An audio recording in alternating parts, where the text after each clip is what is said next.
1971-এর মুক্তিযুদ্ধের সময় তিনি বাঘা সিদ্দিকী নামে পরিচিত ছিলেন।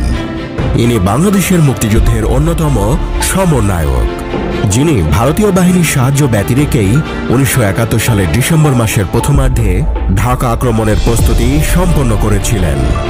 তার পুরো নাম আব্দুল কাদের সিদ্দিকী।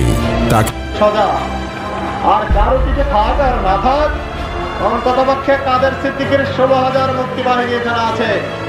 বলে যেও না যে কোনো সময় পশ্চিমারা তল্লাশি করে কিছু না করতে পারলেও আমি কিন্তু অনেক কিছু করতে পারি। আপনাদের সামনে আমি একটি লোককে হাজির করে দিচ্ছি। তার 7,000 টাকা নিয়ে এক লুটেরা ভাবছিল, আমি রাস্তা থেকে ধরে এনেছি, আমি তাকে আপনাদের সামনে ছেড়ে দিচ্ছি টাকা সহ। বঙ্গবীর নামেও ডাকা হয়।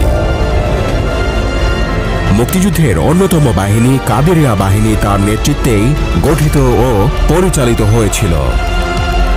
অসাধারণ সাংগঠনিক ক্ষমতা বলে 17,000 মুক্তিযোদ্ধা ও 70,000 স্বেচ্ছাসেবকের বিশাল বাহিনী গড়ে তুলেছিলেন কাদেরিয়া বাহিনী।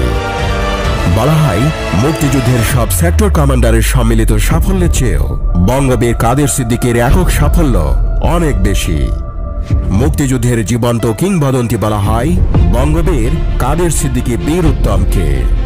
মুক্তিযুদ্ধে বীরত্বপূর্ণ ভূমিকার জন্য তাকে বীর উত্তম খেতাবে ভূষিত করা হয়।